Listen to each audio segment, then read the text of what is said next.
தண்ணீருக்குள் மூழ்கி சென்று போய் பார்த்தால் வீற்றிருக்கும் கடவுள்.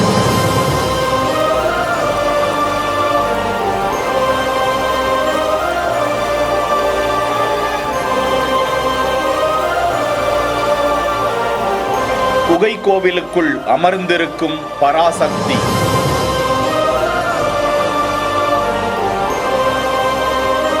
கையில் சூலாயுதம், சிங்கத்தின் மீது அமர்ந்து லிங்கத்தை பாதுகாக்கும் தாய் போன்ற உருவம், அருகில் பின்னி பிணைந்திருக்கும் நாகங்கள். அந்த குகைக்குள்ள போறத பார்த்தாவே சற்று அதிர்ச்சியா தான் இருக்கு. ரிஸ்க் எடுத்து அப்படியெல்லாம் போக கூடாது என்று சொல்ல தோணுது. ஆனா அந்த இளைஞர் தண்ணீருக்குள் மூழ்கி அந்த குகை கோவிலுக்குள் செல்கிறார். எழுந்து பார்த்தால் அந்த நீருக்குள் மூழ்கி புனிதமடைந்தவாறு அந்த லிங்கத்தை பார்க்க வேண்டும் என உணர்த்துவது போன்ற உணர்வு அருமையாய் அந்த குகை கோவில் அமைந்திருக்கிறது. அங்கே லிங்கமும் பார்வதி தேவி கையில் சூலாயுதத்தை ஏந்தி அமர்ந்திருப்பது போன்றும் காட்சி தருகிறாள். கர்நாடக மாநிலம் படாமி என்ற பகுதியில் இருக்கக்கூடிய இந்த குகை கோவில் குறித்த காட்சியை விக்கி 2569 என்கிற இன்ஸ்டா பக்கத்தில் பகிர்ந்திருக்கிறார்கள். இதனை பார்க்கும் சிவனடியார்கள், சிவபக்தர்கள் ஹரஹர மகாதேவ் என்று வலைதளத்தில் பக்தி பெருக்கான கருத்துக்களை தெரிவித்து வருகிறார்கள். செய்திகளை உடனுக்குடன் தெரிந்து கொள்ள பிஹைண்ட் வுட்ஸ் நியூஸ் வாட்ஸ்அப் சேனலுடன் இணைந்திருங்கள். செய்திகளை வழங்கியோர்